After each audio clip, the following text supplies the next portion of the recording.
There are moments in Genoa City when the foundations of power seem unshakable, as if the world itself revolves around the indomitable will of Victor Newman. Yet even titans of industry and masters of the universe sometimes find themselves abandoned by the very hands that built their empire. Now, in the cold shadow of Michael Baldwin's departure, Victor Newman faces a crisis that no amount of money or reputation can instantly resolve. The search for a new confidant, fixer, and legal architect who can bend the law and reality itself to his bidding. For years, Michael Baldwin was not just Victor's lawyer, he was Victor's chessmaster, his shield, and his last line of defense against a world waiting to devour Newman Enterprises at the first sign of weakness. That era, shockingly, has come to an end. The corridors of Newman Towers echo with the whispers of staffers and executives, each aware that Michael's abrupt exit is not just a legal transition, but a tectonic shift. Who could ever fill the void left by the man who once seemed irreplaceable, the man who crossed lines and blurred boundaries, sometimes even against his own conscience, to ensure Victor's victory time and time again? Victor's rivals, sensing opportunity, circle like sharks, aware that their nemesis might finally be vulnerable. For Victor, vulnerability is not an option. He must find someone not just competent, but lethal, someone with the intelligence to anticipate every enemy's move, the nerve to act in the grayest shades of the law, and the loyalty to endure his storms. First on the lips of every insider is the enigmatic Aristotle Dumas, a name spoken in hushed tones across legal circles. Dumas, rumored to have orchestrated courtroom miracles and corporate escapes across continents, has never been seen in Genoa City. Some say he is a myth, a legend woven from the threads of desperate men and unsolved cases. Others believe Dumas to be a master manipulator, willing to play any role and wear any mask to survive. Victor, never one to be constrained by convention, sets out feelers, anonymous messages, cryptic offers, whispered promises delivered to shadows in the night. For Victor, the prospect of securing Dumas is not just about replacing Michael, it is about unleashing a weapon so formidable that even the memory of Michael Baldwin will seem pedestrian by comparison. But as days turn into weeks with no sign of Dumas, the pressure mounts. Victor's operations cannot pause. Legal threats multiply, old enemies file suits, regulatory agencies sniff for weakness, and competitors dare to hope.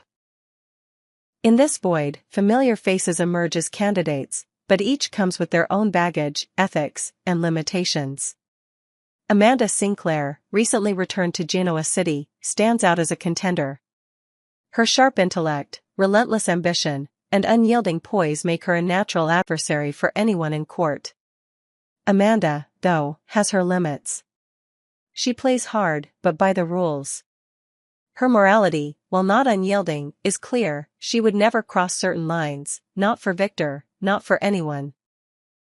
For Victor, that is both a strength and a weakness. He admires her for it, even as he resents the boundaries it imposes. Amanda is bold enough to spar with him, smart enough to protect him, and ambitious enough to want the job. But is she ruthless enough to serve as Victor's shield and sword? The question lingers in the air, unresolved. Then there is Christine Blair, or as some contemptuously nickname her, Cricket. Once a beloved mainstay in Genoa City's legal scene, Christine is the antithesis of everything Victor wants in a fixer. She is the personification of principle, a paladin who wins or loses but never cheats. She would sooner recuse herself than sully her reputation on Victor's behalf. The very idea of Christine standing in Michael Baldwin's place is anathema, not just to Victor, but to everyone who knows the legacy of both. For all her intelligence and history, Christine Blair will never be the lawyer who bends for Victor Newman. In fact, it's a running joke among the sharks, Cricket could never win a real fight against Victor, and she would never stoop to play dirty even if her career depended on it. But Genoa City is a town where no door stays closed forever. As Victor's frustration simmers, Amanda Sinclair finds herself drawn into his orbit, not because she covets the Newman money, but because she thrives on challenge. Victor makes his pitch, an offer both alluring and dangerous. Amanda's answer is complex, clouded by her own ambitions and sense of justice. She knows Victor is not asking for a partner, but for a pawn willing to move kings and topple queens. Amanda is no pawn, and she tells him so. Still, she cannot resist the gravity of the Newman universe. She agrees to take on select cases, on her own terms. Victor, for now, must be satisfied with compromise, though it chafes him more than any enemy ever could. Meanwhile, Michael Baldwin, newly untethered, watches from the sidelines. He is both relieved and haunted. Relieved to finally be free from Victor's labyrinth of lies and manipulation, haunted by the knowledge that the man he once served with near religious devotion is now an adversary.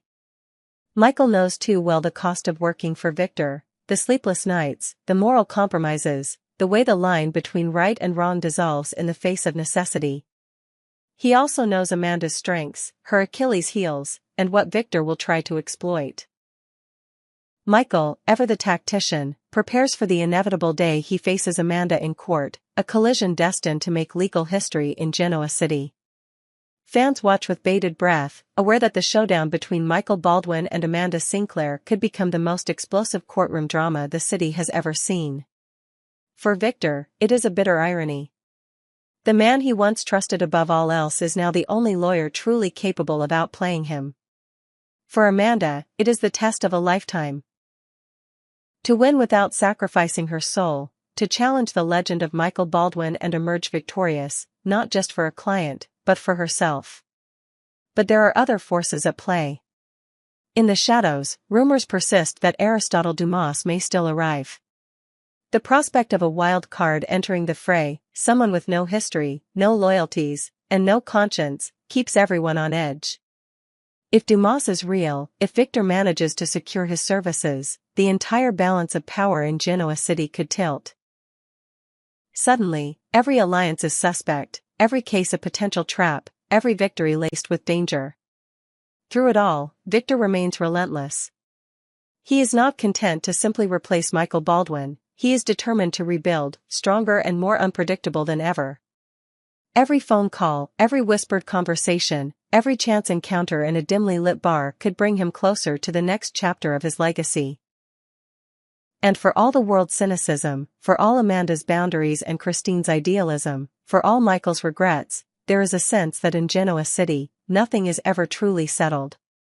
The hunt for a new legal mastermind is not just Victor's crisis, it is a reckoning for every character, every ambition, every fragile alliance built in the shadow of Newman power. As the dust settles on Michael Baldwin's tenure, one question remains. Echoing not just in Victor's mind, but in the hearts of every fan, who will rise to claim the throne, and who will be destroyed trying? Genoa City is holding its breath. The war for the soul of Newman Enterprises, and perhaps for the city itself, has only just begun. Victor Newman has always been the mastermind, a master manipulator of destinies with cold determination and a razor-sharp intellect. He is renowned not only for his financial power but also for his ability to turn the tables at unexpected moments, often relying on a legal ace in the hole, Michael Baldwin. But Victor's world is shaking violently as Michael is drawn into dangerous vortexes he cannot control, and behind it all, a mysterious name keeps popping up in the side stories, Aristotle Dumas.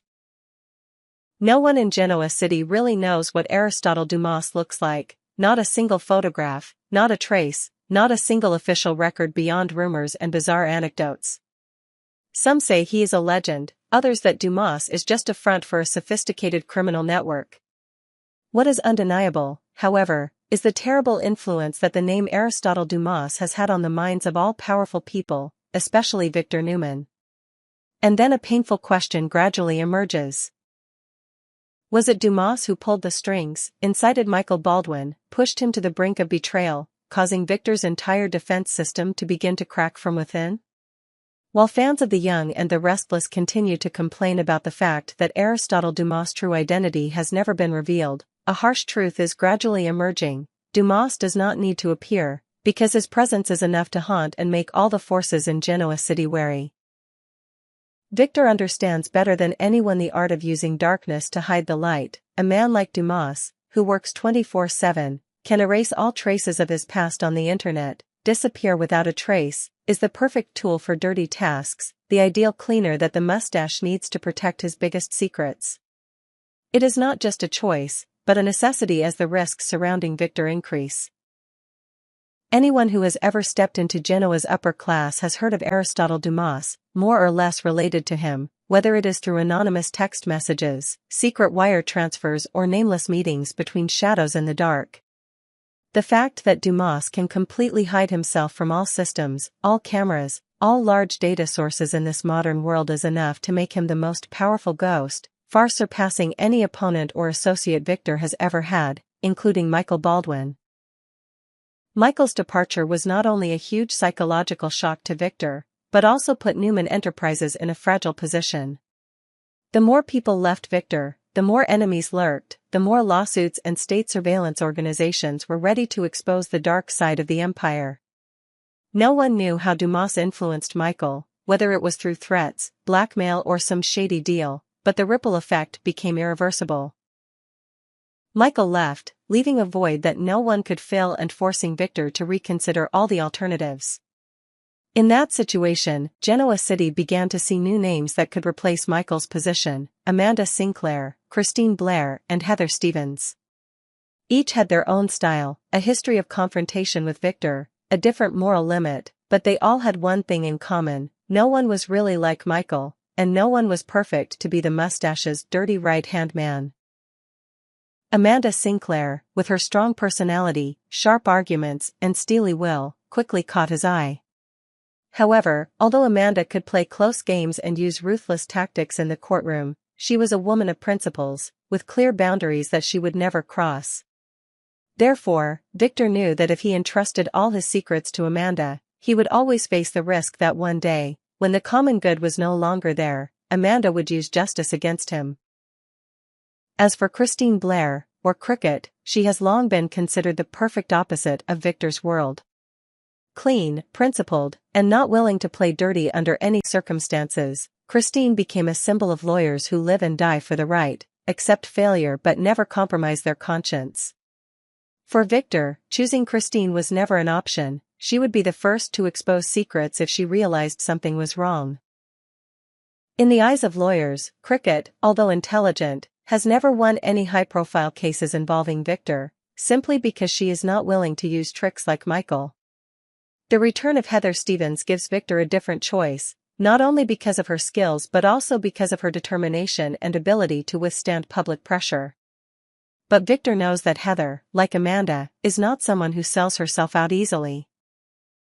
They may agree to work for him, but every deal has its limits, every case is a test of trust and loyalty.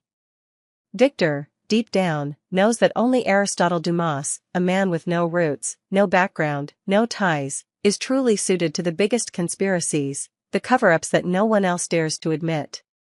While Victor is struggling between legal names and extra-legal options, in the distance, Dumas is quietly manipulating every line.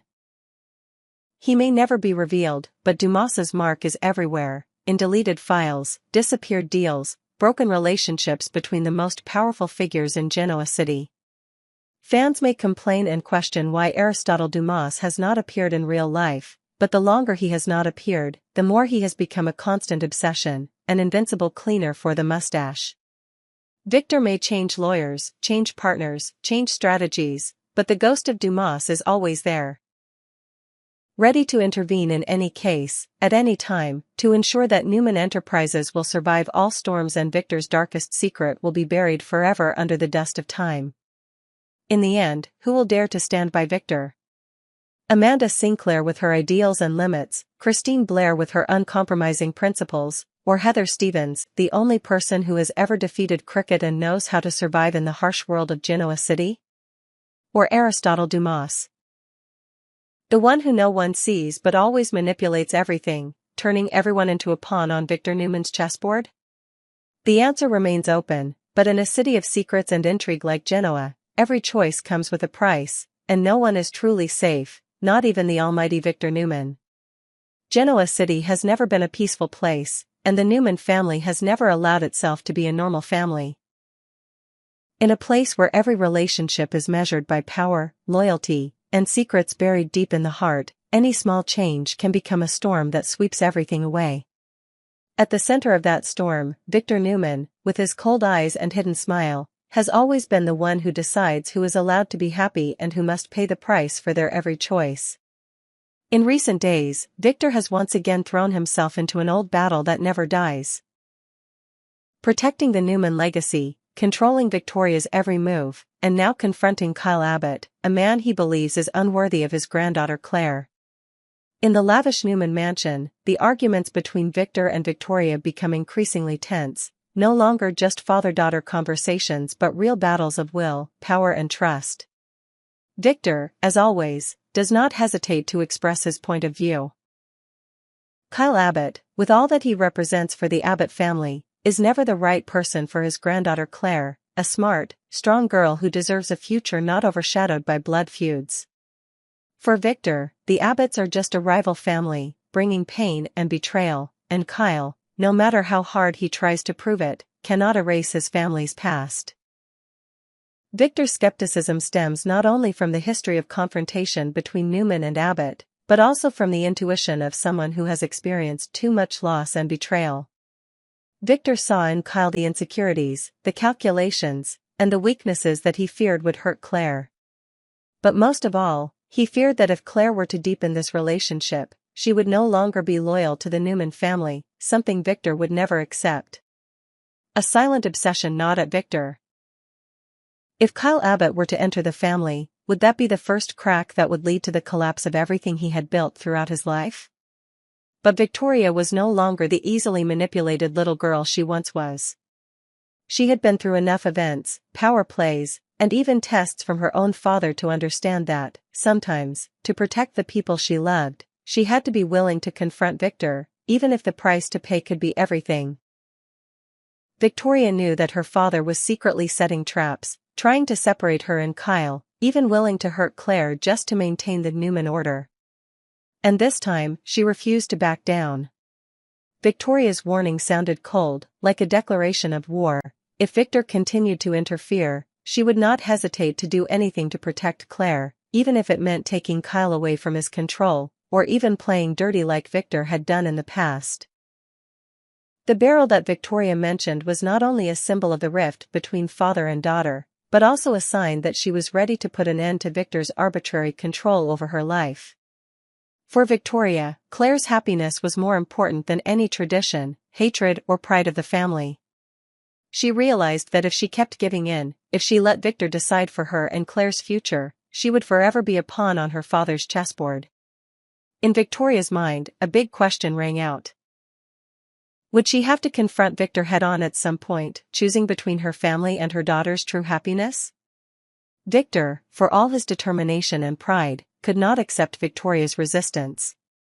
He believed that all his actions were to protect the family, to prevent suffering from Claire, but deep inside was the fear of losing control, losing the absolute influence he had built up over the years. In Victor's eyes, anyone who opposed him was a fraud, a danger that needed to be eliminated. He began to plan, even not afraid to launch familiar tricks, using relatives to pressure, dividing relationships, and willing to do everything to break any bond between Victoria, Kyle, and Claire.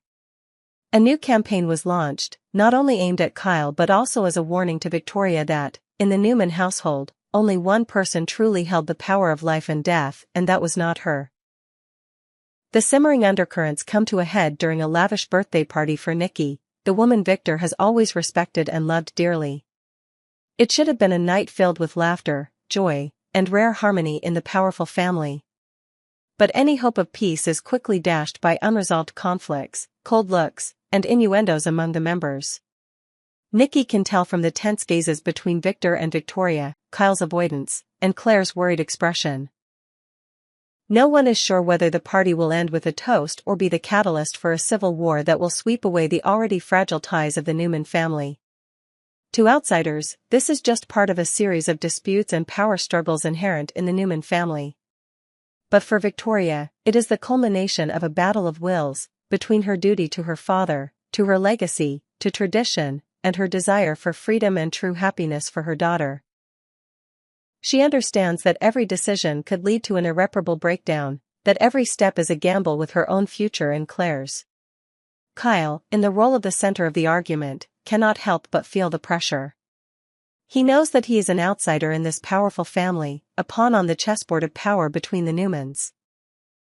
Kyle also understands that his feelings for Claire are not just emotions, but also part of a battle to determine control, loyalty, and acceptance of the Newman family. He must prove himself, not only to Victor, but to the entire Genoa City, where one small mistake could see him eliminated forever. In the hours leading up to the party, Victoria quietly makes a backup plan. In case Victor goes too far, she is ready to take Kyle and Claire away from Genoa City, even though she knows the price to pay is very high. Meanwhile, Victor continues to emphasize to everyone around him that he is doing everything to protect his niece, but in fact he is preparing for a bigger game, a fight to regain absolute control.